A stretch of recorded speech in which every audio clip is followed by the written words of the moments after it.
seu amor, tudo de si, sua história em livros se contou, em hinos se cantou, tanto sem fim. Nenhum rei teve o seu esplendor, nenhum reino teve o seu poder como ele. Ninguém falou e jamais alguém como ele amou. E o vento não levou seu nome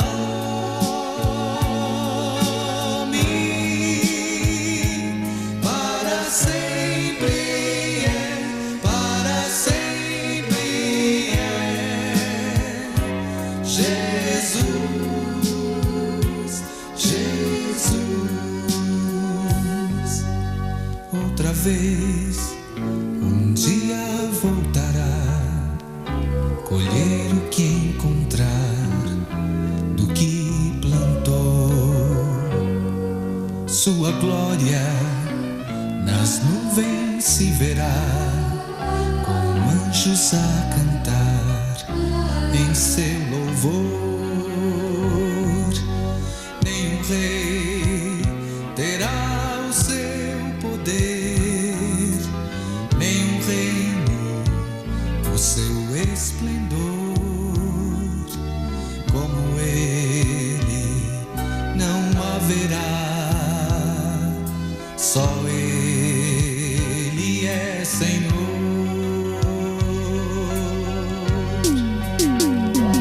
E o vento não levou seu nome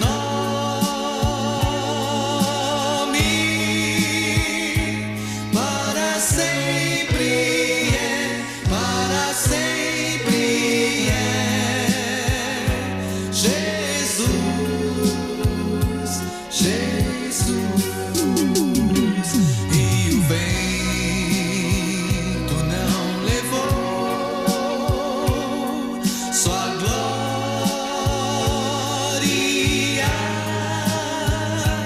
Ele é Senhor, Ele é Senhor, Jesus, Jesus, Jesus.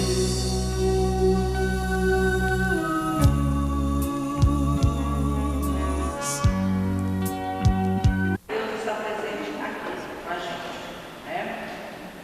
E eu quero agradecer aos nossos pastores que estão aqui e as pessoas, e às vezes não sei se tem visita, mas acho que nós temos um presbítero também, o seu Josias, é da Igreja de Bela Vista. Quero agradecer também a presença deles, Magalhães. Eu quero agradecer a presença de todos. E nós vamos começar a nossa reunião hoje. E eu peço ao pastor Cleves que nos dirija essa congregação. Louvamos e glorificamos o teu nome nas bênçãos que temos recebido das tuas dadivosas mãos. Esta, mais uma vez, podemos louvar as minhas irmãs, compartilhar nesta reunião inspirativa. Agradecemos por podermos contar com a soberana mão nos guiando para que pudesse chegar sãos e salvos a esta casa de oração. E agora suplicamos ao som do teu Espírito sobre as vidas que estarão envolvidas, Senhor, na direção desse trabalho, não somente na direção do louvor, mas também na edificação. Use, Senhor, cada uma de nossas vidas nesse instante, para que nos aproximemos mais de Ti, nos sintamos no espírito de confraternização entre irmãos e também desafiados para continuar o Teu testemunho sobre a face da terra. Amém. Abençoe a Tua igreja, Senhor, por esta reunião. Abençoe, Senhor, o presbitério de conosco. Abençoe o nome do Senhor Jesus Cristo em nossas vidas e em nossas igrejas. nos dê sempre o reconhecimento do perdão pelos nossos pecados, em nome de Jesus. Amém.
pertencemos ao teu reino.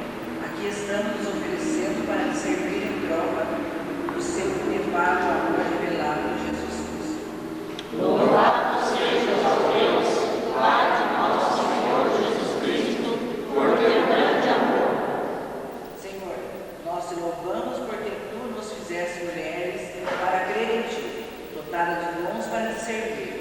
Colocaste à nossa disposição a fé, a esperança e o amor, para andarmos com o teu filho amigo.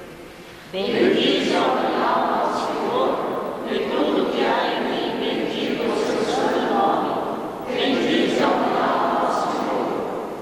Nós te agradecemos e te bendizemos, Senhor, porque hoje estamos nesta reunião e podemos te render graças pela existência de nossa federação, de nossa safra, todas representadas, pelas vidas dessas irmãs que deixaram suas áreas, suas cidades, para juntos te adorarmos e bendizermos o seu nome, o seu santo nome.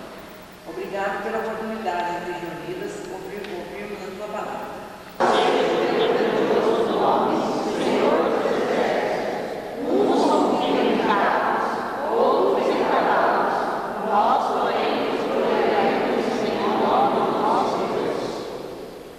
Nada somos e nada podemos fazer. Sem a tua graça, jamais podemos amar o nosso semelhante. Teu carinho, jamais poderás andar no caminho dos espinhos dessa vida. Sem tua força, jamais conseguiremos conhecer o sol da justiça, a estrela da manhã, a rosa de Saron, os lírios do vale, o alfa e o ômega, o princípio e o rosa de Saron, o princípio e o fim, aquele que era, que é, a de vir buscar aquele que é sempre. Damos-te graças, Senhor, porque tens estado ao nosso lado, ao lado da mulher cristã em todo o mundo. Agora, Deus, aceita na tua bondade o nosso trabalho realizado em sociedade. Não aceitasse as tuas moedas da viúva pobre. Aprova, Senhor, esse trabalho, transformando com teu poder para a salvação das almas doentes. Graças te rendemos, porque nos concede a oportunidade de trabalhar na tua seara, através de nossa sociedade. Derrama teu poder sobre tuas filhas, para que possamos viver como servas submissas aos teus ensinamentos. Deus eterno, concede-nos uma mente pura e um coração sábio, para não nos conformarmos com a ignomínia desse mundo, mas lutamos pela renovação de nosso sentimento, para compreendermos a sua vontade sobre nós. Senhor, aceita a nossa gratidão, porque nos fizeste mulher cristã, mulher presbiteriana. Ajuda-nos a fazer a tua vontade, que ali queremos. Te pedimos tudo isso em nome do Santo Senhor Jesus, a quem merece todo o nosso louvor, glória e honra. Regozijemos e alegremos nele, porque ele é o Rei dos Reis, o Senhor dos Senhores, transforma o Senhor em mulheres fortes e sempre dispostas para o teu serviço.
tema realmente muito interessante para nós.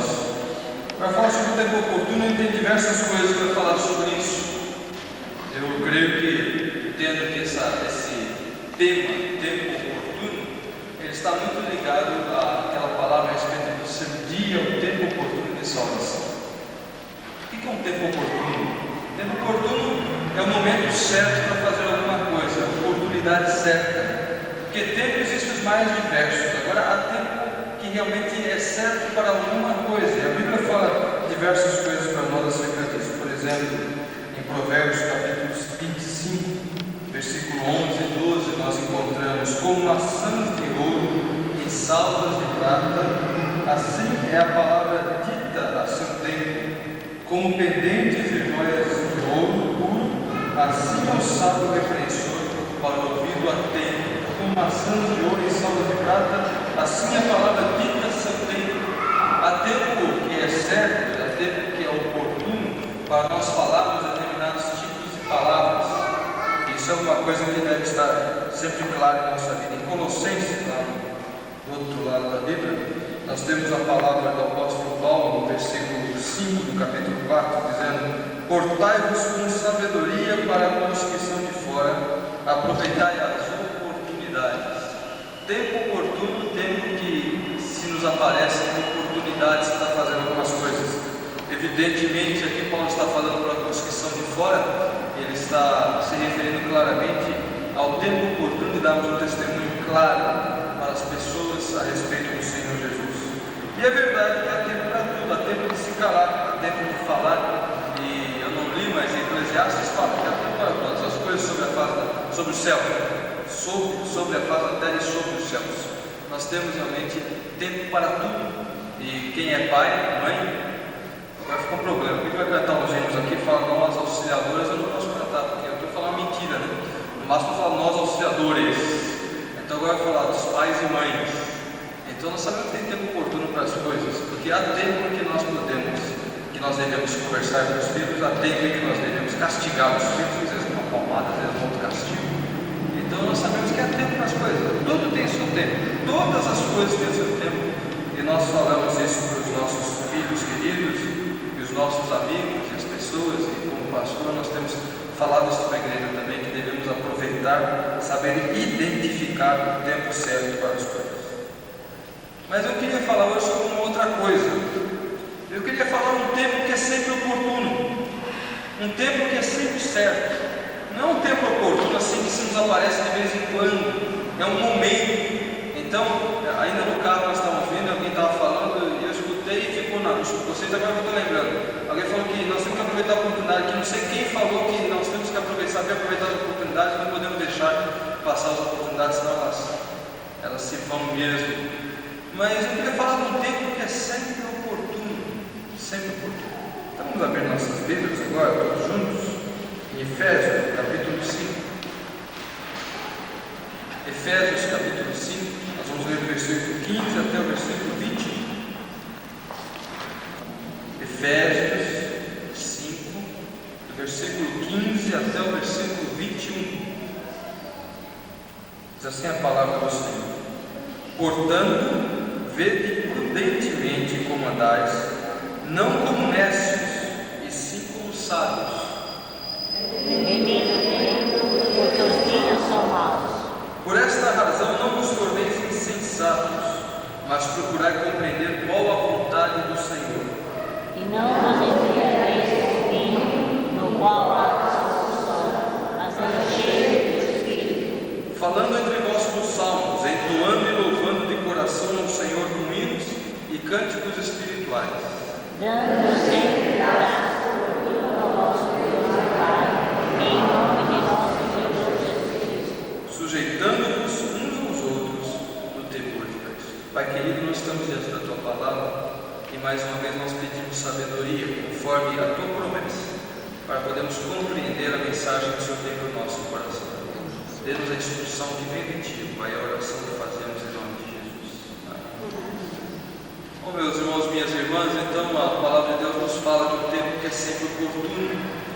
E esse tempo de sempre oportuno é o que aparece aqui no versículo 16, no texto que nós estamos lendo. remir o tempo, diz o apóstolo Paulo. A palavra remir é uma palavra bem parecida e até de certa maneira sinônima da palavra redimir, quer dizer recomprar, quer dizer resgatar, quer dizer aproveitar, quer dizer ter domínio total. E a instrução que o apóstolo Paulo faz para nós através dessa frase, remir o tempo, é que nós devemos saber aproveitar todo o tempo. Nós devemos saber aproveitar, usar isso que nós temos em nossa mão como uma coisa muito preciosa. O tempo é a coisa que é impossível de se segurar, ninguém segura o tempo. Eu sei que às vezes se tenta isso, e as mulheres são técnicas de segurar o tempo, né? Então, para que as maquiagens e outras coisas mais, é para tentar fazer de conta que o tempo não está passando, não é verdade? Mas não dá para segurar o tempo. Agora há pouco eu estava correndo, chegando lá, pegando uma irmã, pegando outra, para vir para cá. Nós já chegamos em Pedreira, daqui a pouquinho nós já vamos estar de volta. O tempo, ninguém segura o tempo, ele passa. Eu estou com o neném rindo demais, porque os outros dois já são e o neném também é, não é verdade? Então é lindo para neném de 6 meses. Mas está tão grande, cresce no instantinho, sobe, está grande, né? Ele já está lá fazendo folia e já está começando a dar beijo. O beijo dele, sabe como é que é beijo neném de 6 meses? Só abre a boca assim, lambuza o jeito dele, né? Mas a gente pede o beijo ali, dá umas mastigadas no bochecho da gente. E nós estávamos comentando em casa, nós estamos aproveitando. E tem que aproveitar porque de repente passa, acabou. De repente já são os grandões. E aí nós estávamos conversando no carro também, vindo para cá, né? Aproveita, pastor, aproveita agora, pastor, que a época é boa, daqui a pouco é adolescente, depois mocidade, boa, tchau, né? E realmente, quando a gente vê, passa rápido. E a Deus está comentando, claro que nenhuma diferença, a gente ama muito todos os filhos, nenhum é mais amado que o outro, mas ela falou isso aqui como é o último, a gente vai ter que curtir mais, aproveitar todos os segundos, porque a gente sabe que é o último, não vai ter outro, se Deus quiser. Então esse é o último. De vez em quando eu vejo umas criancinhas abandonadas por aí, eu tenho vontade de pegar uma, né? Quem sabe se Deus ainda vai colocar isso no coração, mas é o último, vamos curtir, vamos aproveitar, né? Vamos usar. Então o tempo passa rapidamente, mas a Bíblia fala que é um tempo que realmente é oportuno. E sabe qual é esse tempo? É todo o nosso tempo. O crente não tem tempo oportuno no sentido de poder jogar fora alguma parte do seu tempo. Nós temos tempo oportuno de falar, de testemunhar, de cantar. Nós temos uma ordem. Agora é a hora que eu estou falando. Daqui a pouco vai ser a hora que acho que o pastor Eduardo vai fazer uma palestra. Depois vai ser a hora do lanche. Então, nós temos tempo diverso, mas na maneira global, nós temos que entender que temos que aproveitar todo o nosso tempo. Todo o nosso tempo é certo para servir ao Senhor. Então, o tempo oportuno, que é sempre tempo oportuno, o tempo que é sempre tempo oportuno, é o tempo que nós temos para servir ao Senhor. Sempre é hora de servir ao Senhor. Sempre. Não tem assim, domingo é o dia de eu servir ao Senhor.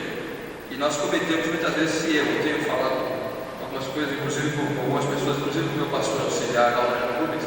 Nós precisamos pensar, parar um pouquinho na igreja e relembrar o domingo. O domingo está sendo muito esquecido pelas pessoas. Domingo hoje é dia de Faustão, de Fantástico, de corrida, de jogo quando tem, e não sei, alguma programinha mais. Não é mais dia do Senhor. Ele está precisando parar um pouquinho e repensar o domingo. Tem certas coisas que na minha época eu não fazia de jeito nenhum. Eu tenho o privilégio de ser filho de pastor. Tem certas coisas que eu não fazia de jeito nenhum e hoje eu faço. Algumas delas eu guardo com vocês. Não quero ser fariseu nem legalista, mas eu sei que nós estamos desperdiçando. Mas Deus não quer o domingo. Deus quer a semana inteira, Ele quer todo o tempo. A mesma coisa com o dízimo, né? Tem gente que põe a mão no bolso, tira 10% exatamente e vai lá e entrega na igreja. E não sabe que Deus vai pedir conta dos 90% restante, porque tudo é de Deus, não é só os 10% que a gente leva para a igreja. Deus vai pedir conta dos 100%. Eu falo isso lá na igreja quando é dia de dízimo. Deus não quer seu dízimo. O dízimo você tem que fazer na igreja porque é de Deus, é obrigação sua. Mas Deus quer saber de tudo que você recebe. Então tem gente que dá 10% para a igreja, o outro 90% ele gasta com bobagem, gasta com coisas que desagradam a Deus. Não, mas eu já dei o dízimo, não tem nada, não é isso que Deus quer. Mesma coisa com o tempo. O tempo de servir ao Senhor é todo o tempo. Está certo, tem tempo de pregar, está certo. Mas não é só no tempo de pregar que eu sirvo o meu Senhor. Eu preciso saber aproveitar realmente cada oportunidade, cada segundo de vida para realmente servir melhor ao meu Senhor. Então, tempo oportuno, meus irmãos, é todo tempo. Tempo oportuno para servir ao Senhor é toda hora, é cada instante, cada momento de nossa vida é que é tempo para nós realmente servirmos ao Senhor. E é por causa disso que o apóstolo Paulo fala remindo o tempo. E a frase seguinte, que está no versículo 16 mesmo, parece que ele escreveu ontem ou hoje, porque os dias são maus, os dias são péssimos. Não é novidade, não é novidade. Faz muito tempo, desde a queda do homem, os dias são maus. E vão continuar sendo maus até o dia da vinda do Senhor Jesus. Aí os dias não vão ser mais maus. Mas nós temos que saber aproveitar bastante o nosso tempo para servir ao Senhor de verdade. Todo o tempo. Eu falava, já falei muito isso. Se alguém fala isso, me desculpa, eu não estou aqui repreendendo ninguém, desculpe, a gente não sei se alguém diz. A gente falava assim: dá o dízimo do seu tempo para o Senhor também. Se não dá o dízimo do seu dinheiro, então pelo menos 2 horas e 40 por dia dá para o Senhor. Deus não quer dízimo de tempo, Deus quer o dia inteiro. Porque você se coloca nas mãos dele para ser servo e serva dele, para obedecer à vontade dele. Então não é algumas horas, é o tempo inteiro, é todo momento. As suas palavras, as palavras que saem do seu lado, aquilo que está na sua cabeça. Paulo fala escrevendo nos Filipenses: todas as coisas têm que estar dentro de nós como um sacrifício, uma coisa entregue ao Senhor para servirmos a Ele todo o tempo. Alguém sabe Romanos 12, versículo 1 decora? Como é que é? Como os dois irmãos das misericórdias de Deus, que apresenteis os nossos corpos como sacrifício vivo. Não é sacrifício de coisas, é sacrifício vivo. Enquanto você está vivo, não interessa dar seu corpo para ser cremado ou dar o seu coração para fazer doação, muito bonito. Mas Deus quer o sacrifício agora vivo, santo, agradável a Deus. E esse é o culto racional, esse é o serviço racional. É isso que você presta ao Senhor quando você realmente se entrega totalmente nas mãos do Senhor. Então o tempo oportuno é toda hora. Não tem uma hora de tempo oportuno. Ah, sim, claro, aproveitar as oportunidades. A palavra será temperante, como maçãs de ouro e salvas de prata é a palavra dita do seu tempo. Eu sei disso. Mas hoje eu não quero falar sobre o tempo de falar uma palavra ou outra. Eu quero dizer que o tempo de servir ao Senhor é toda hora da sua vida. E Paulo continua aí: remindo os tempos, que os dias são maus. Por esta razão, não vos torneis insensatos, sem senso, sem pensar, isso, podemos dizer loucos, mas procurai compreender qual a vontade do Senhor. Então, o segredo para nós descobrirmos o tempo oportuno, nós sabemos aproveitar bem o tempo, para que realmente todo o nosso tempo seja alguma coisa consagrada ao Senhor, é descobrir a vontade de Deus. Tem gente que não quer descobrir a vontade de Deus porque ele sabe que não tem que descobrir a vontade de Deus, vai ter que fazer. Então faz uma coisa que não vê, né? Eu já disse assim: não, eu ainda não vou orar ao Senhor, porque se eu orar assim, Senhor, o que o Senhor quer de mim? Ele vai responder e aí vai ser chato. Porque e se eu não quiser fazer? Então não pergunta para Deus. Está errado. Como assim? Não pergunta para Deus. Não tem isso de não pergunta para Deus. Mais para frente eu pergunto. Você tem que perguntar toda hora e procurar conhecer a vontade do Senhor para realmente servi-lo de coração. Servi-lo realmente com o seu coração todinho nas mãos do Senhor.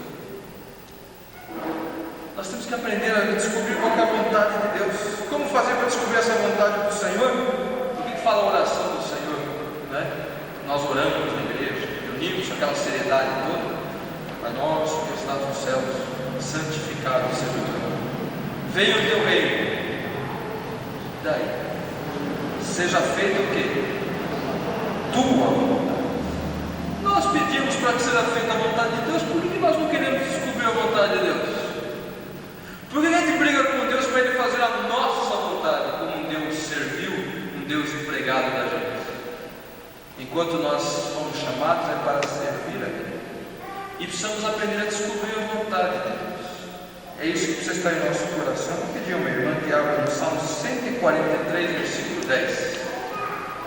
Salmo 143, versículo 10. Eu não conferi, mas eu creio que está certo. Eu só peguei a tua vontade. Com quem que o salmista está falando?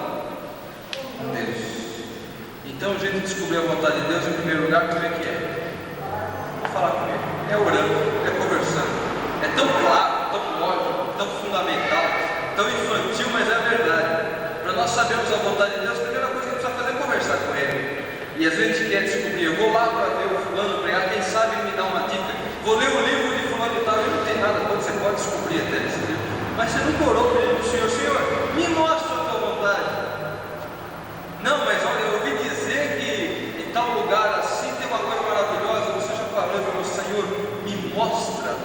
vontade. Eu quero entender a tua vontade. Uma coisa que eu acho muito bonita é a atuação de Gideão. Gosto muito de Gideão, sabe? E aquilo que para alguns pode parecer fraqueza, para mim não. Para mim é uma mostra de firmeza. O que Gideão fez? Vocês lembram de Gideão? Quando Deus mandou, através da profetisa, através de Débora, que ele fosse liderar o povo para vencer aquela batalha, o que Gideão pediu para o Senhor? Pediu uma prova, não foi? O que ele fez? Desculpe, não foi através de Débora, não, só foi direto. Débora é outra história. O que ele fez?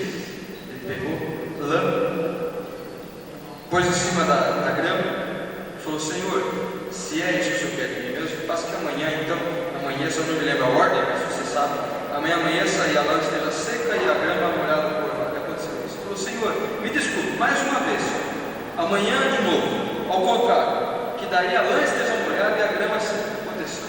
É isso? Então eu vou fazer. E foi feito, porque ele não queria ter dúvidas do que ele ia fazer.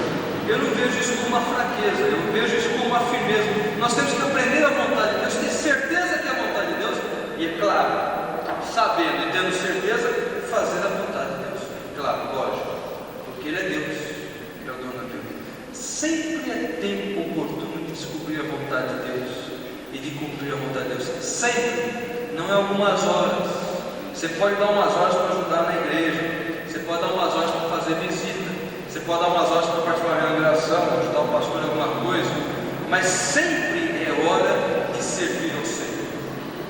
Não é alguns momentos, toda hora é hora de servir. Você tem que orar, tem que colocar isso diante de Deus.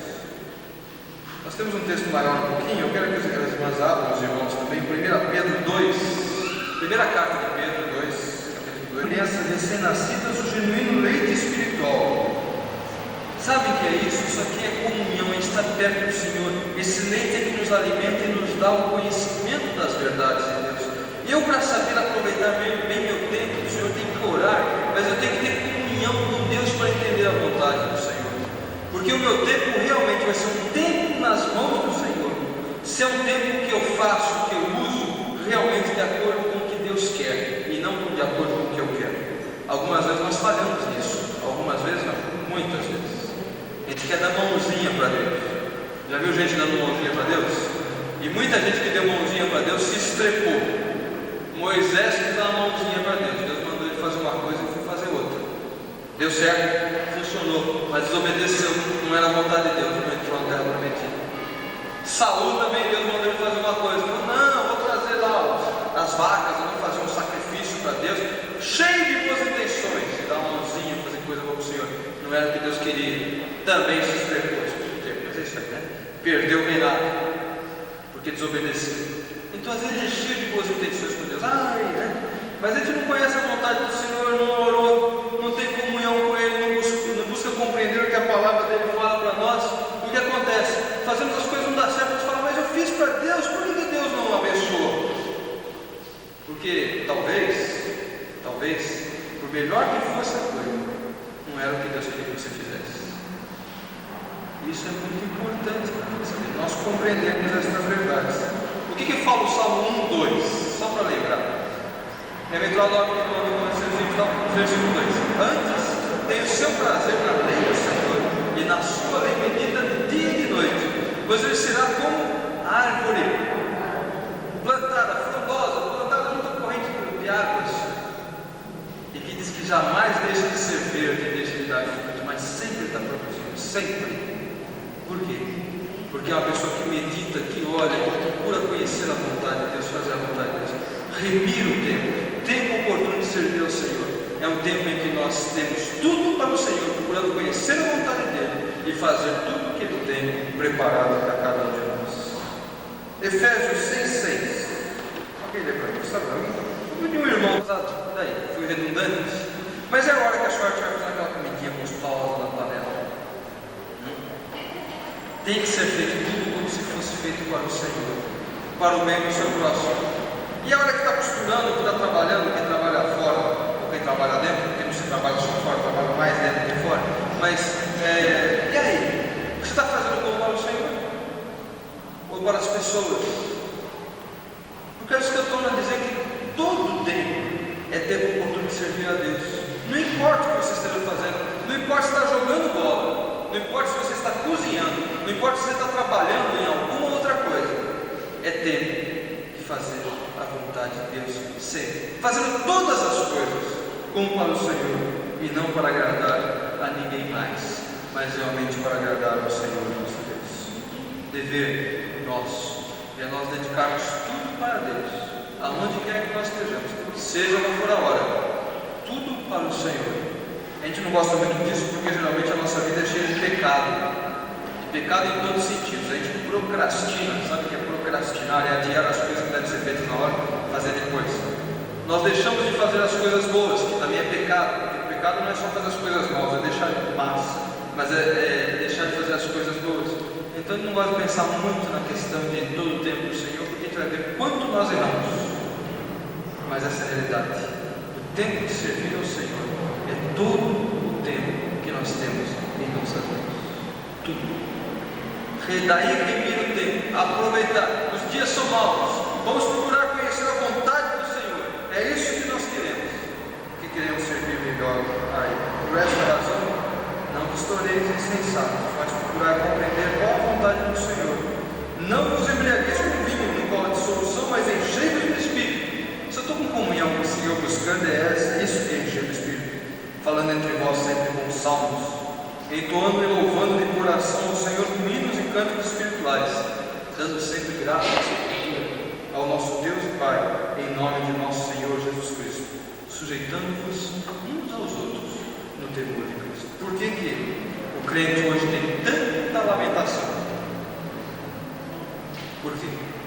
Porque não está servindo ao Senhor todo o seu tempo. E tudo aquilo que nós fazemos para nós ou para os outros sem pensar no Senhor realmente fica inútil, fica sem sentido. E quando nós fazemos para o Senhor, mesmo que as coisas pareçam que não vão para frente, nós sabemos que tudo isso é para a glória de Deus e vale a pena. Aí nós vamos aprender a viver sempre agradecidos, como diz aqui a palavra do Senhor. Meus irmãos e minhas irmãs, tempo oportuno. Tem tempo oportuno para tudo, há tempo para tudo debaixo do sol, diz a Salomão. Tem tempo para tudo. Mas o tempo de servir ao Senhor é sempre tempo oportuno, toda hora, em qualquer lugar, todo momento, nós temos que servir ao Senhor. Por causa disso que na vida do crente não tem momento de raiva e ódio, não pode ter, não tem momento de fofoca santa, ou não tão santa assim como alguns, não tem tempo de falar bobagem, porque quando nós realmente servimos ao Senhor, é sempre tempo oportuno, sempre. Não sobra tempo para nada. Alguém diz que a mente vazia é oficina do diabo. É verdade? É. E o tempo também vazio, vão, usado para outras coisas, é a mesma oficina do diabo. Ele também nem que rouba, quando nós não estamos usando tudo para o Senhor nosso Deus. Deus tenha misericórdia de nós. Tenha misericórdia de nós. E nos faça realmente, como diz aquele livro tão bonito, vaso de bênção, sempre nas mãos. Deus abençoe. Amém? Estamos servindo Deus no nosso tempo integral. Deixa essa pergunta. Porque nós temos que aproveitar o tempo. Não é aproveitar o tempo, como diz o pastor, é aproveitar o tempo, todo o tempo. Eu deixo essa pergunta para as irmãs. Será que nós estamos aproveitando esse tempo? Nós estamos trabalhando para Cristo? Essa mensagem do pastor que todo mundo disse, nos tocou profundamente. Nos tocou profundamente. Estamos fazendo tudo para Jesus. E nós deixamos para trás muita coisa. Muita coisa mesmo. Num trabalho desse, como o nosso trabalho hoje, nós sabemos que as pessoas deixaram seus lares, deixaram seus afazeres para estarem aqui.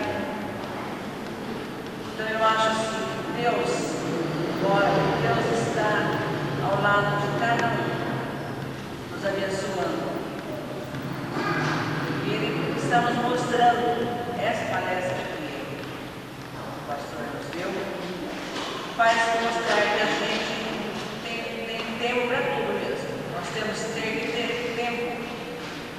Nós temos que ter tempo para os nossos filhos, nós temos que ter tempo. Nós arrumamos tempo para tudo, só não arrumamos tempo para Deus. E Ele não exige. Ele não exige. Como nós, mulheres cristãs, vamos pensar nesse tempo. Nós temos que pensar numa reunião dessa. Eu estou contente porque eu estou vendo bastante gente, mas poderia estar mais ainda. Aquelas cadeiras poderiam estar cheias, né? Mas nós não conhecemos, nós sabemos o problema. Mas eu acho que nós não somos ninguém para julgar. Nós deixamos na mão de Deus. Deus sabe por que não vieram, né? Por que não puderam vir. Mas eu acho que antes de tudo nós temos que colocar Deus na nossa frente.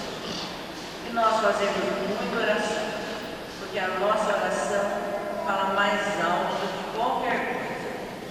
Porque nós não podemos ficar sem comer. Porque se nós ficarmos sem comer, a gente morre. Então, nós também não podemos ficar sem oração. Porque sem nós ficar sem oração, nós também morreremos. Nosso espírito morre. Então, que seja esta minha palavra. Eu estou vendo muitas igrejas, né, que fizeram força do que era. Mas fico contente por vocês estarem aqui e levam para as suas igrejas também aquele abraço de Jesus. A minha vida, Jesus já transformou. Eu posso te saudar com a paz do Senhor. Se tu me amas de todo o coração, me mostra o teu sorriso e aperte a minha mão. Se tu me amas de todo o coração, me mostra o teu sorriso e aperte a minha mão. A minha vida, Jesus já transformou. Eu posso te saudar com a paz do Senhor. Abrindo o livro 2 Crônicas, no seu capítulo 1, versículo 10. Grande incumbência de governar, de dirigir um grande povo. Vamos ler a nossa voz?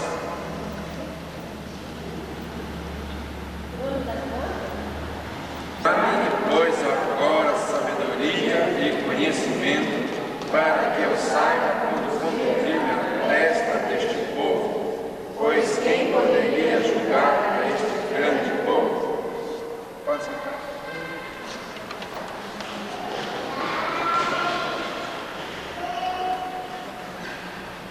Salomão fez uma grande obra porque ele teve um grande começo. Ele foi muito sábio em pedir de Deus o que ele não tinha e o que ele precisava muito: sabedoria. Ele disse na sua petição a Deus da carência, da sua necessidade. Ele era muito pequeno para administrar um grande povo e substituir um grande rei, o seu pai, Davi. Meus amados, o que significa liderar? Liderar é aquele que está à frente, aquele que conduz o grupo, ou a multidão, ou as multidões, aquele que se apresenta diante da massa e coordena muitas coisas. Mas também nós devemos entender que o líder é aquele que administra coisas pequenas, grupos menores. Nós até podemos pensar a nível doméstico, nosso lar, nossa casa, tem que haver liderança, senão ela não terá o sucesso que Deus quer para a família. Então, o líder é aquele que governa, que está à frente, que toma decisões, que está estabelecendo um governo e com outras pessoas compartilha responsabilidades. Compartilha responsabilidades. E aqui, amados irmãos, nós vamos vendo que Deus, para realizar essa grande obra, a obra para que o homem conheça a vontade dele, ele não prescindiu da atividade humana.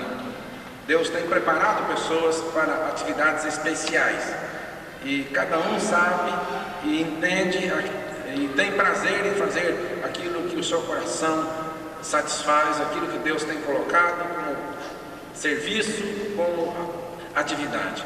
E aqui, amados irmãos, nós não podemos, como servos do Senhor, prescindir de maneira nenhuma da influência do Espírito Santo para que nós estejamos realmente fazendo aquilo que Deus nos mandou fazer, aquilo que Deus nos determinou a realizar. E é importante esta colocação a respeito do líder. O líder cristão é diferente daqueles líderes que surgem afora e comandam multidões. O líder cristão é aquele que está voltado tão somente no interesse em que o reino de Deus cresça e que Deus seja glorificado. Ele não está interessado em outros motivos, como muitos líderes dos nossos dias estão interessados em outros motivos. Mas o líder cristão está com esta preocupação de que o reino do Senhor seja estabelecido, que o nome do Senhor seja divulgado, que os ensinos de Cristo sejam conhecidos e vivenciados. Esta é a grande preocupação do líder cristão. Não devemos estar interessados em honra, em destaque, em dinheiro, em fama, outras coisas mais. Tem muitos líderes por aí, até muito bem treinados, até são eficientes naquilo que eles se propõem a fazer. Então, minhas queridas, nós nesta tarde estamos, a partir de agora, pensando a respeito. Hoje é um tempo oportuno para liderar.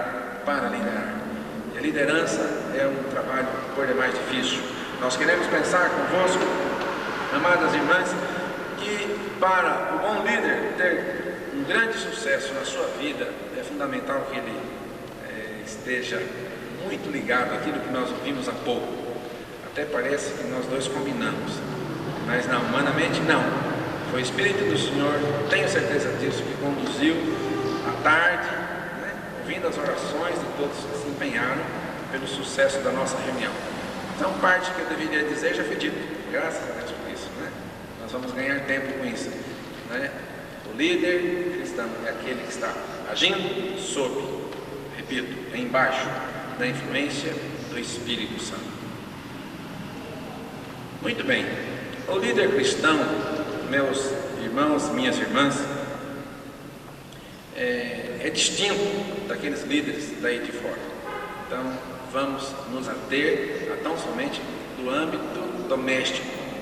Não vamos confundir com aqueles líderes daí de fora. Por favor, os objetivos deles são outros, os métodos são outros, em parte até quase igual, copiado da gente, mas os propósitos são outros. Os resultados também são outros. Nós estamos nesta tarde pensando tão somente a respeito do líder na visão de Cristo, aprendendo com ele, que foi o grande líder, é o grande líder e será o grande líder. No Senhor Jesus nós temos lições maravilhosas a respeito disso. Então, o que caracteriza o líder cristão? Primeira resposta, ele é diligente.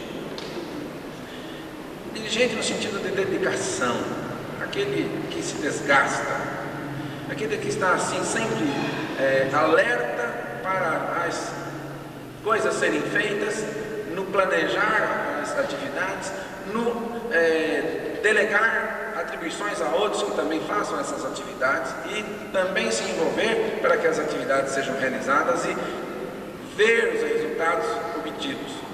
Então, o líder cristão é aquele com diligência, com cuidado, aquele que está sempre pronto, Ele não é pego de surpresa porque ele sabe o que tem que fazer, ele pensa, ele planeja, ele faz um plano para o trabalho ser realizado a contento. E nós vamos vendo, meus amados irmãos, que é uma pessoa diligente que não vê a oportunidade passar e depois fica na saudade, que pena que passou. Mas aquele que olha para os campos e vê as oportunidades de serviço que estão aparecendo, é aquela pessoa que olha para o mundo e vê como ele é carente do Evangelho de Cristo, como ele precisa do Salvador Jesus, como nós também outrora precisamos de um Salvador, que temos nele Jesus. E aqui, amadas irmãs, nós vamos vendo a necessidade disso. O líder cristão é diligente, está sempre vigilante, cuidadoso, está no seu posto de trabalho, de comando, de coordenação e também fazendo atividades. O Senhor Jesus diz que os seus servos são aqueles que veem as oportunidades e aproveitam as oportunidades, não são remissos, certo? Não são omissos, deixando que as coisas aconteçam sem a sua intervenção, sem a sua interferência. Não, minhas amadas irmãs, nós haveremos de liderar bem, até no âmbito doméstico, se nós formos diligentes. Jesus disse: vigiai, estai alerta. Por quê? As oportunidades vão surgindo, e muitas dessas oportunidades, se nós formos muito bem nesta área, muitas oportunidades serão fabricadas, programadas por nós. Entende? Nós vamos criar um ambiente para que aquela oportunidade se apresente, e como nós já previmos que ela iria acontecer, trabalhamos para isso, na hora em que ela acontecer, então nós estamos prontos para colher os resultados da nossa diligência. Então, diligentes foram aquelas 5 noivas que esperavam o seu noivo, e as suas vasilhas estavam cheias e tinha de reserva.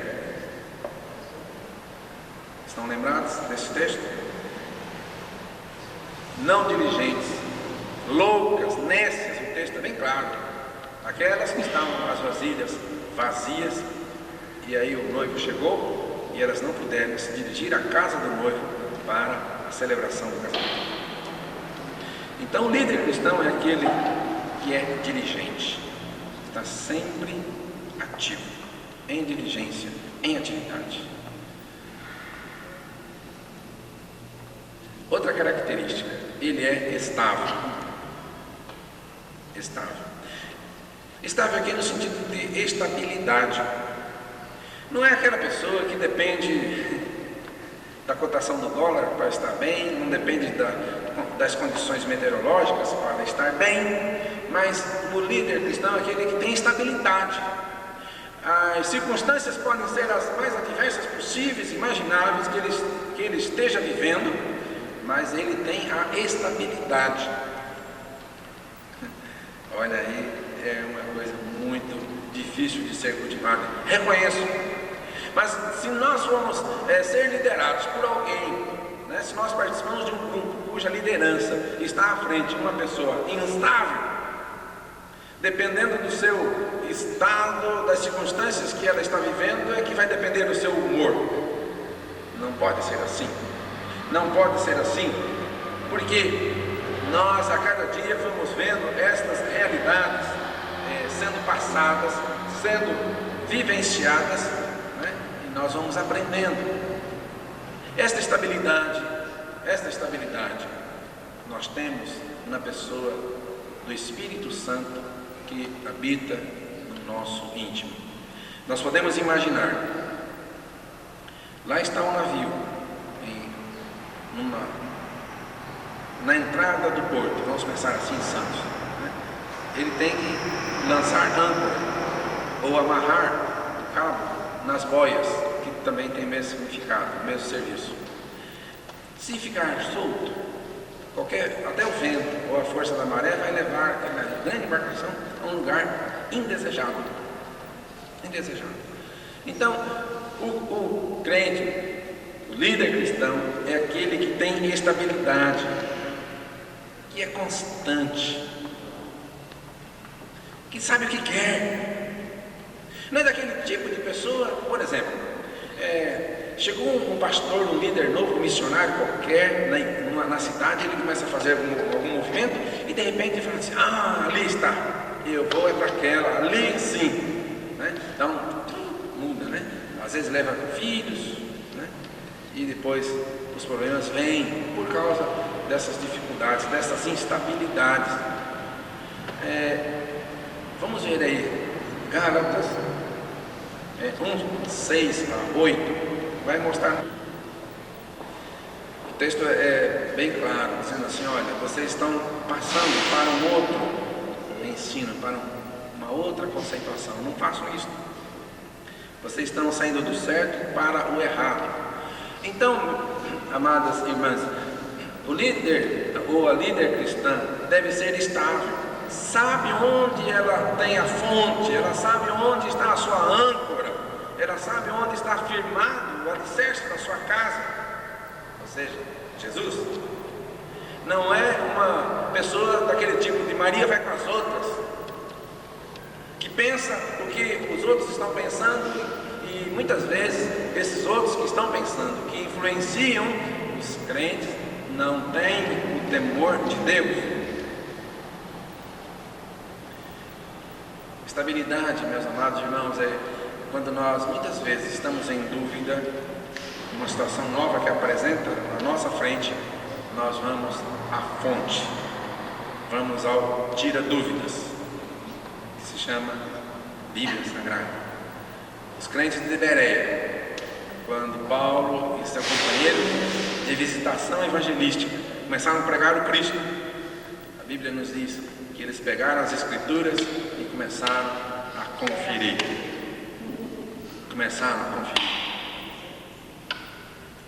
Deus falou, temos que ouvir. O Zé da esquina falou, nossos ouvidos têm que ser como os dos mercadores que dizem mercadoria boa, e o outro diz que nada, isso é ruim. Não, mas é boa. Ele nem toma conhecimento da propositura do adversário, mas diz, né, não é atingido pela palavra do seu oponente. Estabilidade. Olha, irmãos, por exemplo, me veio aqui à mente agora um instante triste. Eu já tenho um pouquinho, né, de experiência de dar assistência a famílias enlutadas. Quando fala que é um grupo de evangélicos, para nós já está até uma certa tranquilidade e segurança, não é assim, pastor Carlos? Quando fala que não é, nós não sabemos o que vamos encontrar. No mínimo, um ambiente carregado, adverso, instável. Não é isso? Exatamente assim. Por causa da instabilidade, as pessoas não têm onde equalizar o seu comportamento. O crente não. O líder cristão é liderado pelo maior dos líderes, Jesus Cristo. A sua palavra aqui está à nossa disposição para nós termos sucesso naquilo que Ele quer que nós realizemos. Meus amados irmãos, esta estabilidade, todas as pessoas têm que ver em nós esta estabilidade. Ora, se os que sabem que nós somos evangélicos nos olham e nos veem assim, daquele tipo, né? Maria Mole, né? Balança para cá, né? Não é isso? Elas vão imaginar assim, puxa vida, mas perder tanto tempo de ir para a igreja e chega na hora do vamos ver, não apresenta nada, está pior do que eu.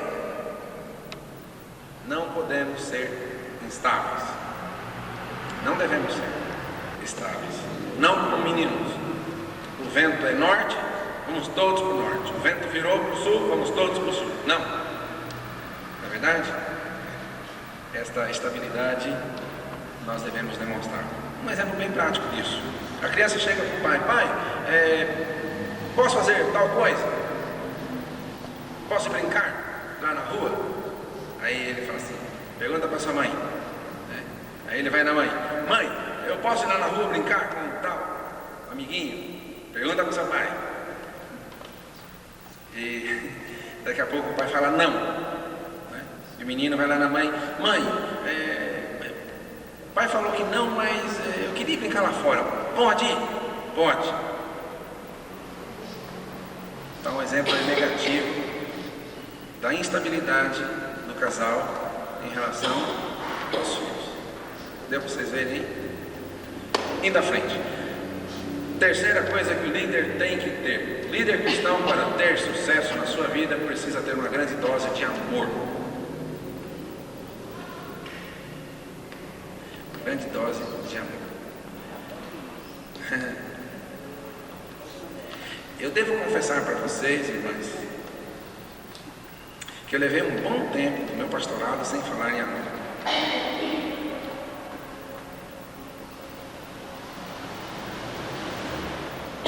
Há aproximadamente uns 3, 4 anos, possivelmente, sem falar em amor aqui. Quando eu digo amor aqui, é no sentido do amor ao próximo, nesta administração horizontal, né? Não naquela vertical, né, de Deus para conosco, porque eu precisava administrar algumas dificuldades que eu tinha, né, para poder tentar falar a respeito disso. Não vou dizer a vocês que eu sou assim, especialista nisso, eu sou uma pessoa de um extremo amor, eu ainda estou lutando por isso, mas o líder cristão é aquele que é carregado de amor. De amor.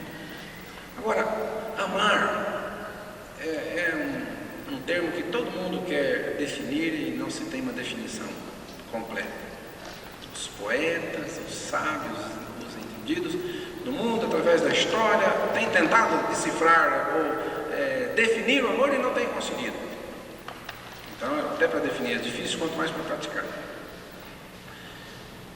Mas eu entendo, irmãos, nesta visão do líder cristão, que amor, alguém já disse, amar não é ser bom. Amar não é ser bom, é ser justo.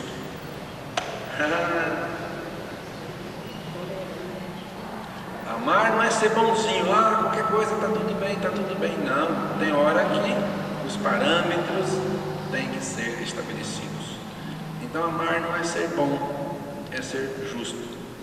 Ser justo. Ora, quando nós nos relacionamos com Deus, Deus é amor, é uma das suas virtudes, mas Deus também é justiça, é outra das suas virtudes. E aqui, amadas irmãs, nós poderíamos falar, né, todo o nosso tempo que resta só a respeito dessa virtude, a virtude do amor. Mas se nós não fizermos por amor o trabalho, as responsabilidades que nós temos, não tem valor nenhum diante de Deus. Paulo falou: se eu der meu corpo para ser queimado, se eu der os meus bens para os pobres, se eu falar a língua dos anjos, o que mais? Se eu entregar meu corpo para ser queimado, se eu não tiver amor, nada serei. O líder que faz e na frente vai cobrar porque fez, já está afundando no erro. Porque quem faz com amor não vai cobrar depois. Não é empréstimo, empréstimo assim, Dona Clésia não pediu, mas vou emprestar minha caneta para ela. Se ela esquecer, falar: Dona Clésia, minha caneta, está até marcada meu nome, devolve, emprestei só. Faz de conta, viu? Faz de conta, irmãos. Não é empréstimo, é uma doação. Certo? É o gesto, pode até custar alguma coisa, mas foi doado. Porque Deus amou o mundo de tal maneira que deu o seu Filho unigênito.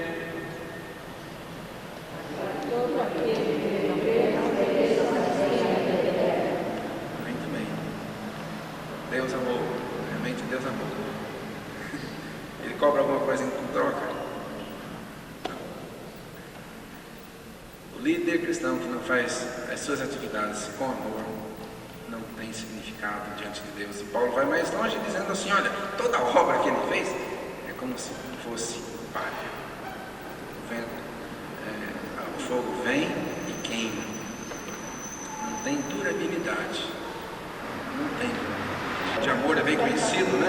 Então nós vamos indo à frente, porque quanto mais nós aprendemos, nós vamos aprender mais a respeito do amor, praticar mais a respeito dele. Quarta coisa, o bom líder cristão tem essa característica: ele é um bom ouvinte. Irmãs, irmãos, nós temos que resgatar esta virtude. Todo mundo quer falar, ninguém quer ser ouvido. Ninguém quer ouvir. Poucos são os que ouvem. Há uns 2 anos atrás, mais ou menos, eu estava ouvindo uma palestra de um americano, um pastor americano, num grande encontro nacional de pastores. Ele estava dizendo assim: olha, no meu país já está estabelecida uma profissão, e essa profissão está dando muito dinheiro, e essa profissão é ouvinte.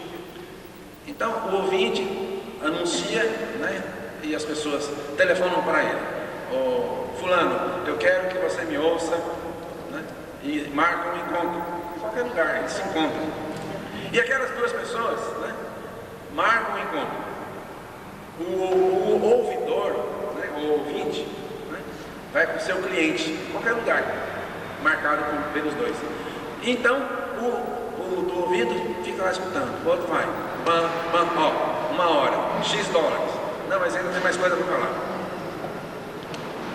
Claro que ele não vai interromper no meio, né, mas ele paga por hora.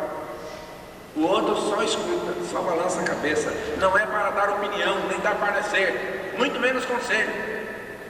Não, só para ouvir. E olha, é uma nota que eles ganham, viu? Eu fiz um cálculo na hora que ele disse em dólares, pensei assim: puxa, acho que eu vou para os Estados Unidos ser a orelha da turma. Ouvinte, né? Será que vocês não estão se comichando para ir embora? Não, que eu estou cansada de ouvir.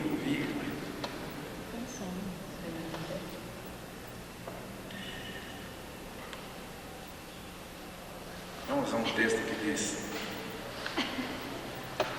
Tiago, capítulo 1, 19. Putz, inclui-se mulher, né? Tá. Todo homem, toda mulher, seja pronta para ouvir, tardia para falar, e para irar, como é mesmo? Tardio para se irar. E vocês estão vendo aí uma coisa? Nós operamos na contramão. Nós operamos na contramão. Nós queremos falar muito e ouvir pouco. Não é? Não é essa a regra geral? É. Mas o líder cristão é aquele que sabe ouvir. Na nossa atividade pastoral é comum acontecer isso. O pastor Cléber está aqui para me ajudar. Muitas vezes a gente vai atender algumas pessoas que estão com sérios problemas. Nós não falamos nada. E aquela pessoa fala. No fim ele diz: ai, mas como foi bom. Como foi bom ouvir o Senhor. E eu às vezes digo: mas eu não disse nada. No meu coração está: mas eu não falei nada. Como é que foi bom me ouvir? É porque ela desabafou. Ela teve a oportunidade de ouvir. O bom líder é aquele que está à disposição. Orelha. Entende? Orelha no bom sentido, viu? Não no pejorativo aí de fora, tá? Vamos à frente. Vamos à frente. O líder cristão é aquele que também tem essa virtude de ser comedido nas palavras. As palavras ditas, se nós nos lembrássemos de que vamos dar contas diante de Deus de cada sílaba, de cada vogal ou consoante que nós sonorizamos diante de Deus, nós vamos dar contas disso. Ah, se nós soubéssemos. Certas horas nós falamos coisas que não deveriam ser faladas. Não é verdade? É assim. Tem instante que a gente quer puxar tudo de volta, mas não consegue, porque já saiu, não tem retorno. Alguém já disse, simbolizando a respeito desta palavra, alguém foi difamado, né? E lá numa certa altura, o difamador foi pedir perdão. Aí o difamador, né, diante do ofendido, o ofendido falou assim: olha, o que você falou de mim, né? Vamos fazer o seguinte: você vai pegar esse pacote de penas, você vai lá naquele alto do monte e joga essas penas. Depois você traz todas as penas de volta aqui para mim. Aí nosso assunto está encerrado. Vocês vejam aí como que é. As palavras ditas, elas voam como as penas e não voltam mais. Ele poderia acatar algumas, todas, jamais. Bom líder é aquele que sabe dosar as suas palavras. E Paulo vai mais adiante, né? Se for para um líder se desenvolver falando abobrinhas, muda. Não, nós devemos falar o que edifica. Falar o que edifica. Falar o que edifica muitas vezes é uma exortação, é um conselho, é uma palavra que instrui, certo? É por aí que nós devemos andar. Falar a respeito do comportamento alheio, principalmente na ausência do alheio, isso aí não é para gente crente. Vamos à frente.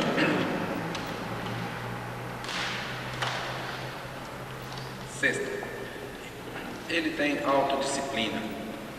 Não precisa ninguém ficar pegando no pé, porque ele se autoavalia. O bom líder é aquele que sabe fazer as coisas e depois analisar os resultados. Também verificar os meios usados para que aqueles resultados fossem alcançados. Meus amados e amadas irmãs, muitas vezes nós não sabemos disciplinar a nós mesmos. É sim, no que pensamos, no que fazemos, até no que comemos. É do corpo. O corpo faz parte da adoração. Não é só espiritual, não. O corpo chega junto. Então nós temos que nos disciplinar. Né? Certa vez, uma grande conferência a respeito do problema de fumar. Então o pessoal ia debater a respeito dos prejuízos a respeito do fumo. Então estava a mesa ali posta à frente, né, os palestrantes, todo aquele pessoal ali importante, e a plateia, né, para ouvir as preleções. Interessante. Sobre a mesa havia alguns cinzeiros. E sabiamente um dos palestrantes disse assim: ora, se nós estamos tão preocupados com esse problema, a ponto de virmos aqui discutir, por que nós estamos com cinzeiros sobre a mesa? Vamos tirar isso aqui. Autodisciplina. 7. O verdadeiro líder cristão repito, deve estar disposto a sofrer. Minha mulher, quando estava escrevendo isso aqui bonito para mim, falou: escrever isso aqui.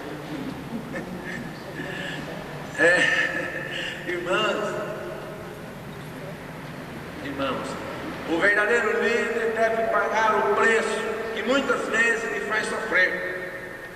Ora, Jesus sofreu, os apóstolos sofreram, os demais discípulos sofreram, irmãos recentemente antes de nós sofreram, nós em nossos afazeres muitas vezes também sofremos. Por quê? Nos revelarmos quanto a isto.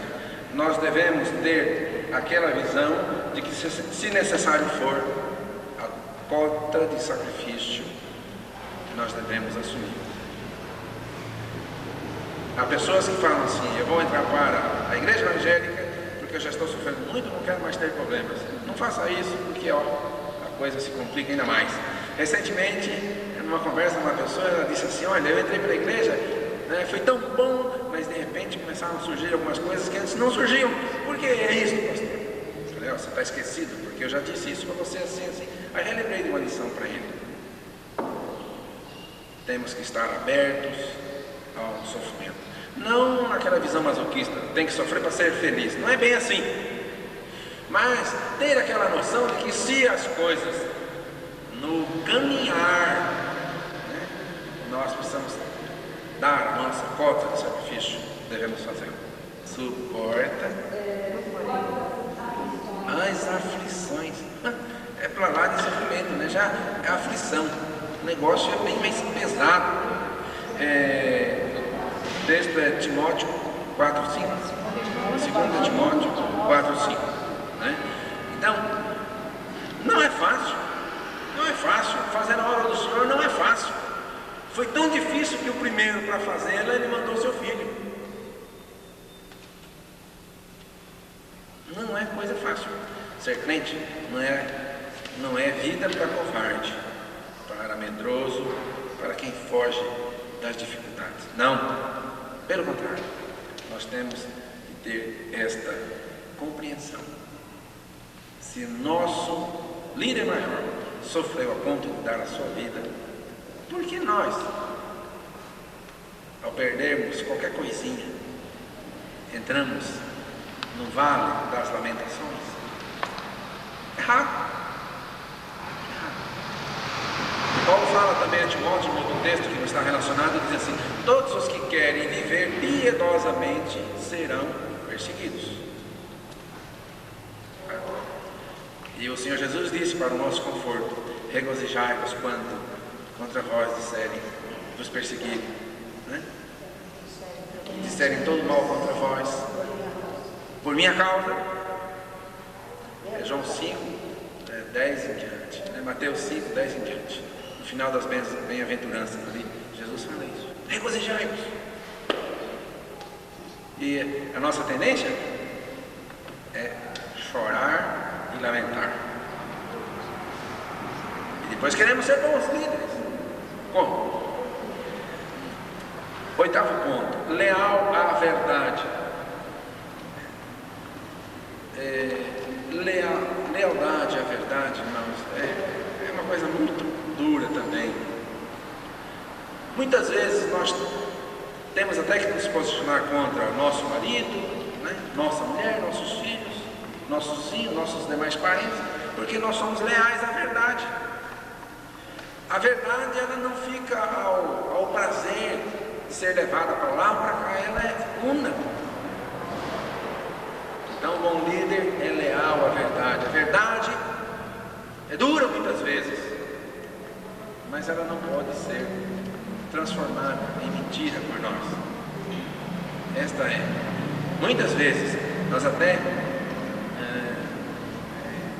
somos até constrangidos a não falar a verdade para não ofender. Não devemos ser assim. Em nome do Senhor está dito, tem que ser dito, tem que ser falado. Temos que ser leais à palavra. E o bom líder é aquele que procura viver a verdade. Ele não está preocupado no que diz, ou no que pensa, ou que não age, no que age, como age aquelas pessoas que estão próximas a ele. É do meu grupo, então é verdade. É do grupo adversário, então é mentira. Não é assim. Leal à verdade. A verdade pode estar até com uma pessoa mais incrível, né? Que mais te traga o item 7. Mas se está a verdade com ela, você tem que ficar com ela. Expusemos em 8 tópicos, né? Claro que não tivemos a pretensão de esgotar tudo, né? Mas a vontade de explanar de forma geral a respeito da liderança. Nós vemos, irmãos, que ser líder não é aquela posição, podemos assim começar algumas conclusões, do dono da verdade, do manda-chuva, do ditador, aquela que exige que os outros façam e ela fica olhando. Ah, eu sou líder, então eu mando você fazer e você tem que fazer. Às vezes nas sociedades assim, olha, a coisa às vezes emperra por causa disso. Eu sou presidente, faz de conta, né? Então vocês têm que fazer. Não é bem assim. Não é bem assim. Entendo que não é bem assim. O bom líder é aquele que está passando responsabilidades, mas quando essas responsabilidades muitas vezes estão sendo cumpridas, o líder está junto, colaborando, ajudando, pondo a mão na massa. Meu pai, né, analfabeto, né, sem instrução quase que nenhuma, só a da vida. E ele dizia algumas coisas, e eu vou repetir para vocês. Quem não sabe fazer, não sabe mandar. Quem não sabe fazer, não sabe mandar. Que profundidade, que coisa maravilhosa. Meus amados irmãos, o líder então é aquele que está junto. Só não está junto por algumas circunstâncias alheias à sua vontade. Muitas vezes acontece isso, né? Acontece isso, não é verdade? Então, o Senhor Jesus, quando foi passando isso para os seus discípulos, né, os seus apóstolos, ele estava junto. Ele ia fazendo, o pessoal ia aprendendo. Vocês podem fazer referência à vida de Jesus aí com segurança, sem dúvida nenhuma. Né? Então, o líder cristão não é autocrático, nem ditatorial, mas é aquela pessoa que compartilha, que divide, que está junto com quem dividiu, é aquele que sabe auscultar o desejo, as opiniões, as vontades do grupo e que está fazendo o melhor possível. Aí fora, os grandes líderes subiram, mas usando os outros de trampolim. Na vivência cristã não é assim. Nós subimos porque todos estão subindo conosco. Nós crescemos porque todos estão também se nivelando a nossa estatura. Nós podemos fazer muitas coisas porque contamos com pessoas no nosso nível, na altura do nosso ombro, nos ajudando nesse trabalho que é tão incrível e que precisa ser realizado com urgência.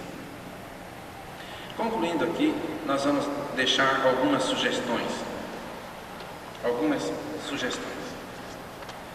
Primeira delas, seja transparente.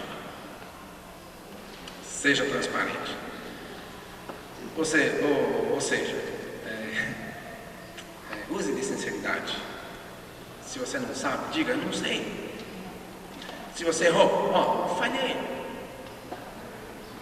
Se você não fez o que deveria fazer, eu se penitencie diante de qualquer um. Se você errou em relação a uma pessoa mais elevada do que você se penitencie diante dela. Se você sucumbiu diante de alguma pessoa até mais inferior do que você, se penitencie diante dela. Estou dizendo, por exemplo, a mulher em relação ao marido, o marido em relação ao filho. Vocês podem ver isso, mas não é muito fácil de ser visto. Exigir que nossos filhos peçam desculpa para nós, há até certa facilidade conosco em agir assim. Mas nós pedimos desculpas aos nossos filhos quando nós falhamos em relação a eles. Poucos fazem. O verdadeiro líder é aquele que tem uma vida transparente, que as suas falhas, ele não as esconde. Ele não é hipócrita, mas ele é autêntico. Quando eu vim conhecer Pederneiras, foi até engraçado. Eu falei algumas coisas a respeito da minha pessoa, dos meus gostos, Fiz uma apresentaçãozinha rápida, E de noite, mas eu preguei com alguma dificuldade, porque eu estava com cólica renal. Eu tenho problema de formar cálculo, a famosa pedra no rim. Eu até ainda brinquei com o pessoal, olha, eu queria ser transparente para vocês, mas eu acho que fui até além demais, Até a minha pedrinha, que não tinha nada a ver até hoje, e agora estou dizendo que precisa tomar injeção. E de fato aconteceu. Seja transparente. Orgulho, a vaidade, o sentimento de expressões assim, não dou o meu braço a torcer, não é do líder cristão. Não é. Ele assume, ele vai atrás, ele corre para reparar o prejuízo.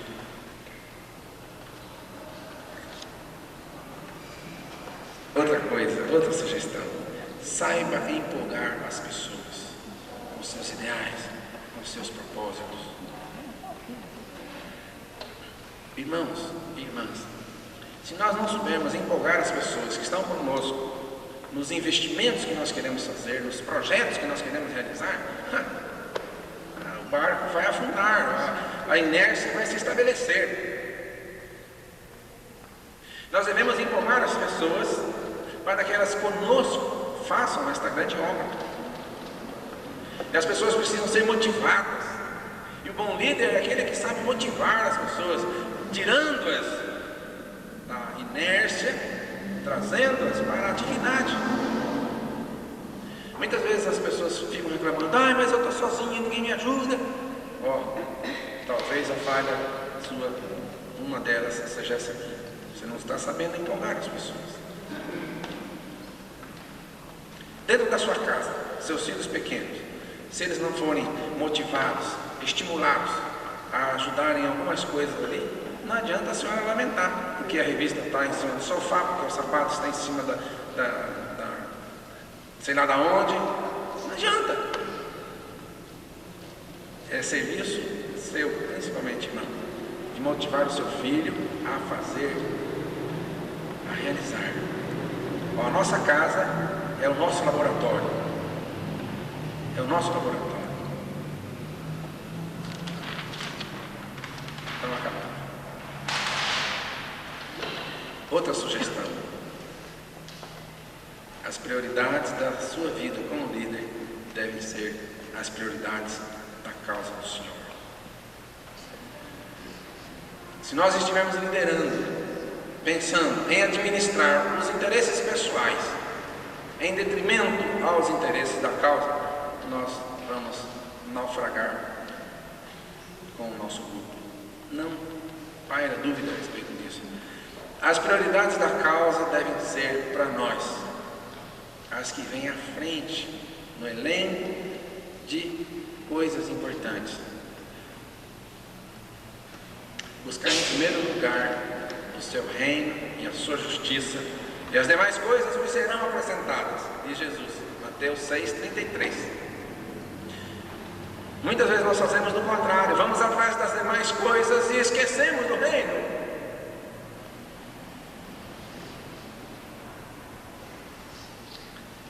Outra sugestão: não se esqueça, minha irmã, meu irmão, que você está sendo observado. Tem um monte de gente assim, ó, de óculos, binóculo, monóculo, sei lá o que, lente de aumento, lupa, todo mundo está te olhando. Ó. Eu sei que todo mundo está me olhando aqui. Não é verdade? Claro, estou na frente. Não é verdade? Estou na frente, todo mundo tem que me olhar. Não é assim? Todo mundo está olhando. O pessoal que é simpático a você está olhando, né, e não percebe muitas falhas.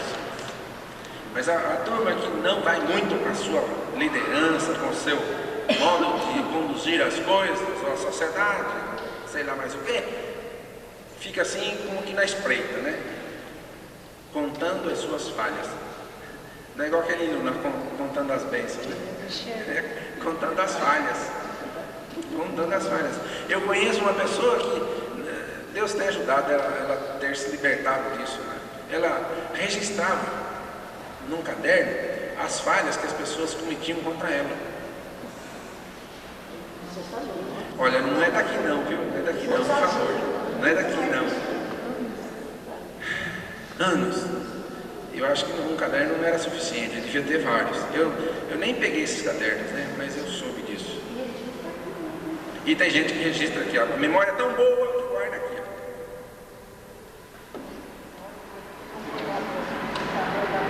Vamos à frente que temos mais coisas. Nós somos observados, devemos tomar cuidado. Somos observados. Eu vou a Bauru todos os dias, menos o domingo, né? Acho que vamos uma congregação lá assim, a semana inteira. Eu já vou de segunda a sábado para a faculdade, né? Então, essa semana eu sentei no ônibus, aí uma moça começou a conversar comigo. E ela falou assim: eu tenho observado o senhor. Eu falei: ei. Mas eu vou dizer por que ela observa. Porque ela sabe, né? Quando ela disse, ela sabia que eu sou pastor. O mesmo nós podemos dizer. Aí ela disse: olha, fulana aqui, disse os nomes das pessoas, é da sua igreja, fulana. Começou a dizer. Uma delas eu conheço, outra ainda não tive oportunidade de conhecer. Então, irmãos, nós estamos sendo observados fora do nosso contexto doméstico e também aqui dentro. Tá? Muito bem, outra coisa aqui, outra sugestão. Reconheça as diferenças das pessoas que você está trabalhando. Entenda as suas limitações. Sinta seus ideais. Com umas com um sinal você comunica o que você quer com ela. Com outra você tem que falar uma frase longa. Outras você tem que gastar 5, 10 minutos, sei lá quanto, para passar para ela aquilo que você está imaginando. Não é verdade? Então, nós devemos reconhecer as diferenças. Cada um tem uma estatura espiritual. Cada um reage de um jeito. Cada um é uma personalidade. Cada um está vivendo uma experiência de momento. Temos que reconhecer tudo isso. É fácil? Não é. Não é. O líder tem que estar junto do povo para saber e conhecer essas diferenças. Uns gostam de brincadeira. Qualquer brincadeira ela aceita. Não é? Outra não vem com essa brincadeira. Já breca logo. Não gosta de brincadeira de jeito nenhum. Não é assim? Só estou dando um exemplinho. Outra coisa que nós sugerimos, irmãos. O bom líder é aquele que estimula novas lideranças. Aí fora, os líderes não fazem isto. Não fazem isto. Por quê? Se nascerem outras lideranças, o seu poder está sendo colocado em perigo. Irmãs, por que nós estamos hoje numa grande crise em todas as áreas? Um dos porquês se chama decadência da educação escolar. Um dos. Quanto mais ignorante for o povo, mais fácil para ser dominado. É assim fora. Dentro da igreja do Senhor Jesus deve ser diferente.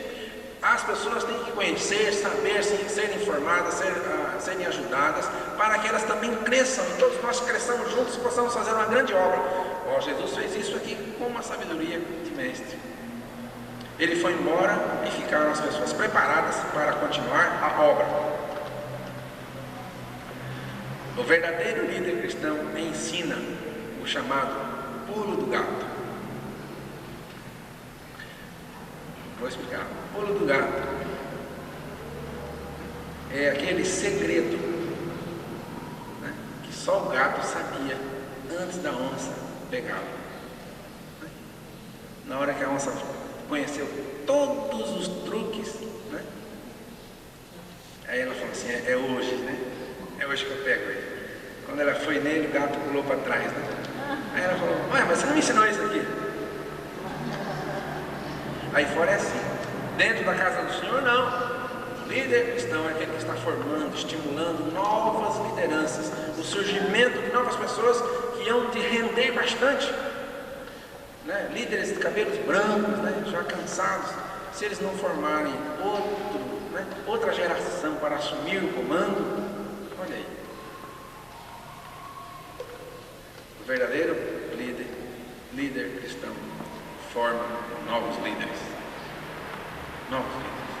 Meus queridos, minhas queridas irmãs, meu tempo se foi, eu prometi que eu falaria em 1 hora, né? Estou em cima do meu projeto de tempo e espere em Deus que nós sejamos melhores líderes.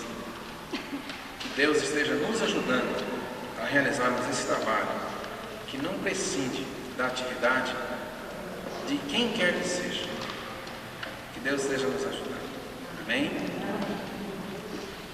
Um exemplo, né? E nós vamos fazer um faz de conta a respeito de uma reunião, né, da Sociedade Auxiliadora Feminina. É uma coisa de mulher, então tem que ser delas, né? Então nós vamos ter agora o pessoal que está envolvido aí, né? Eu posso continuar lendo meu tipo.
a gente tem que saber empolgar. Então, eu estava empolgada com essa reunião. Né? Eu estava empolgada com essa reunião, porque a Elza, a Cristina, a Madalena, sugere qualquer coisa. Né? Então, como é que nós vamos fazer? Vamos ler aqui. Agora, que observação que nós vamos fazer? Não sei se você notou também, tem pouca só. Não, mas eu entendi, tá? Temos que estimular essas sócias a virem nas reuniões. Apesar de ter muito cansativo.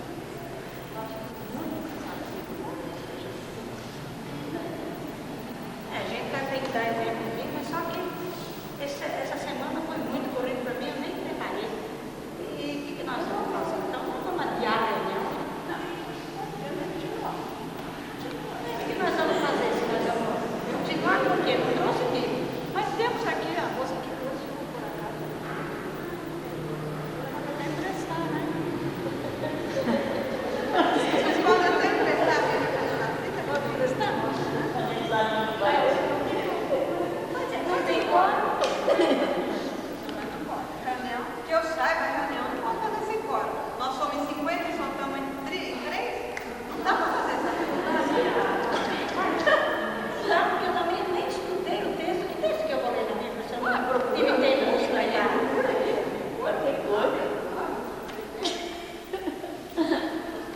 Ai, mas olha, o outro ano não quer pegar mais nada. Próximo ano, mas quero pegar mesmo. Não quero compromisso. É muita correria, não faço mais nada. Estou o dia inteiro nas igrejas, na reunião, nas pregas das amigas, aqui, mas isso daí você tem que pôr aviso, telefonar, vai ter as coisas. Tem que nossa, nós oramos, mas e se eu chego lá para ele me tarda ali na a senhora vem na reunião plenária, não traz nada preparado, nós estamos esperando a senhora mais de meia hora. Isso não é reunião, não, dona Sandra. A senhora vai e deixa eu falar. Eu vou ler duas palavras, 2 versículos só, né?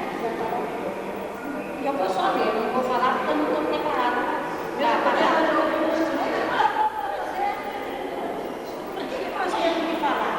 O pastor de Bauru já falou tudo que tem que explicar. Outros com 1 hora pegando aí, falando. 1 hora e 2 minutos. 1 hora e 2 minutos. Então eu vou ler uma palavra, no versículo da Bíblia. Eu vou ler aqui em João capítulo 8, versículo 31 e 32. Disse, pois, Jesus aos judeus que haviam crido nele: se vós permanecerdes na minha palavra, sois verdadeiramente meus discípulos, e conhecereis a verdade, e a verdade vos libertará. Desculpa, viu, minha irmã? Tive almoço com essa amiga, colega de infância, né? E foi uma correria essa semana, mas eu prometo que na próxima reunião eu vou resolver tudo. Gente, faz de conta que acredito. Tá?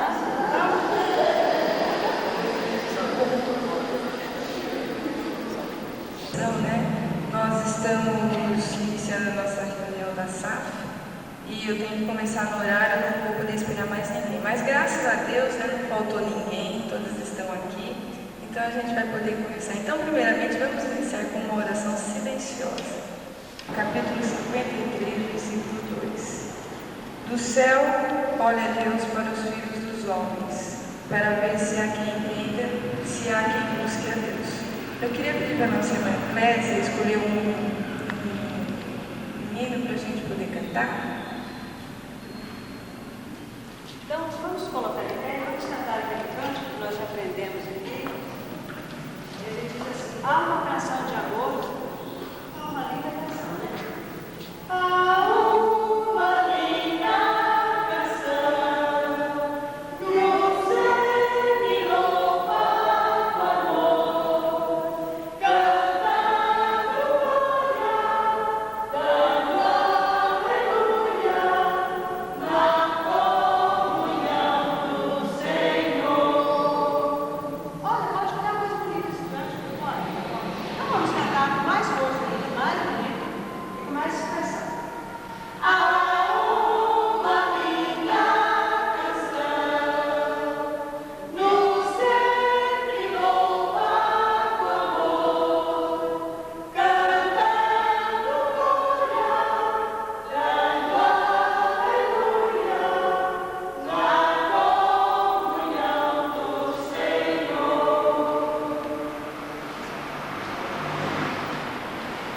Primeiramente, eu quero agradecer às irmãs pela presença de todas, né?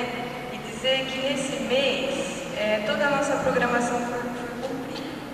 Então, aqui na nossa ata, né, nós tivemos a reunião de oração, fizemos intercâmbios com outras SAFs, fizemos visitas, demos assistência aos irmãos que precisavam e participamos dos trabalhos da igreja e principalmente das sociais. Porque as sociais que a cidade faz não se limita só aos jovens e adolescentes, mas também a toda a igreja. E eu pude perceber que a SAF ela esteve presente e atuando muito nas sociais. Então eu gostaria de agradecer esse empenho que vocês têm dedicado ao trabalho do Senhor. Que Deus continue abençoando a nossa SAF, as nossas irmãs, e que vocês possam continuar sendo dedicadas ao trabalho do Senhor. Eu encerro essa reunião deixando com vocês o versículo que se encontra em 1 Coríntios 16:14.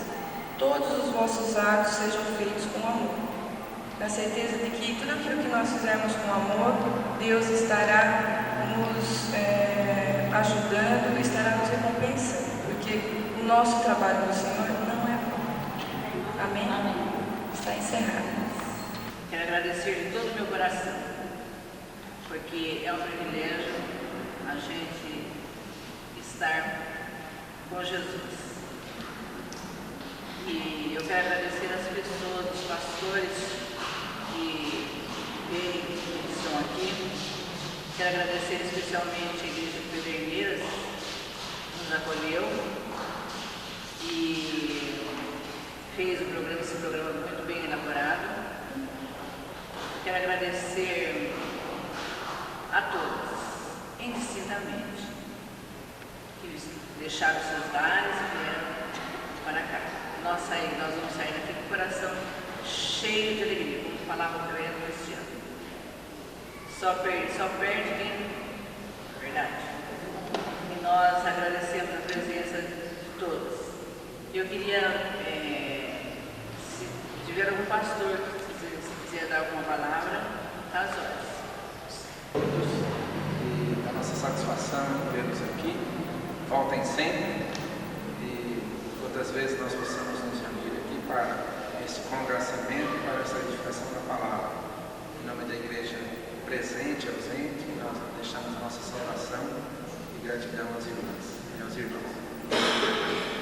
Pequena homenagem, né, aos pastores que nos trouxeram uma palavra nesta tarde. E eu queria pedir agora a dona Maria Inês, a presidente da SAF de Bauru, que viesse até a frente para entregar um mimo para a nossa presidente da federação. Agradecimento.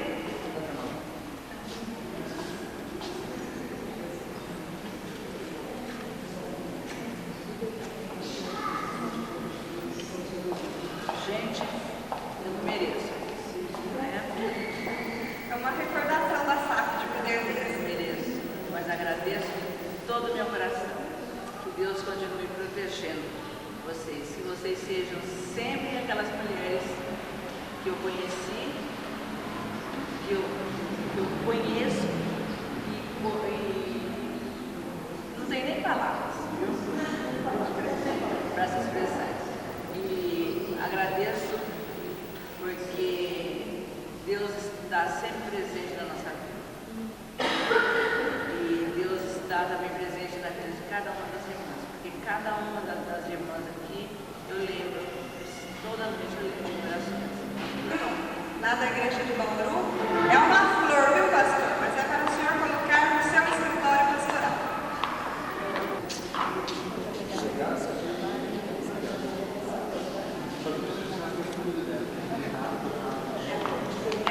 Essa planta é para lugar ambiente fechado, viu? Obrigado. Colocar água uma vez por semana. Uma vez por semana. Ele tem que ser eu, mas eu sou doador. Sei. Obrigado. Nada, obrigada, senhor, viu, pela sua presença, viu, junto ao trabalho com a senhora da nossa igreja. Muito obrigado. Agora eu quero chamar a presidente da SAF da nossa igreja, Maria Cristina Belmonte, que nos trouxe a palestra.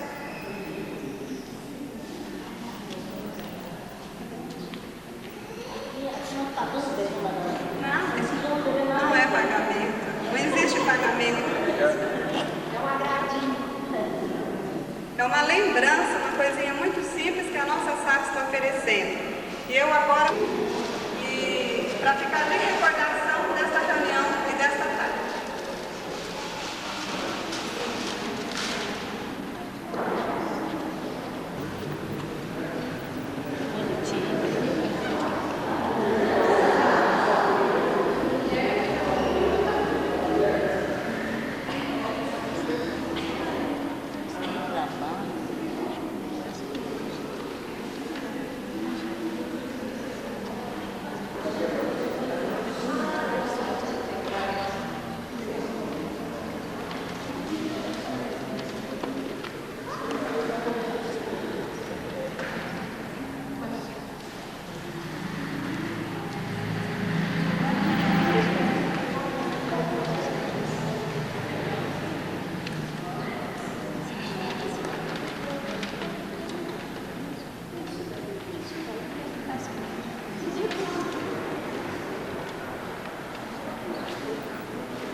Olha, antes de terminar,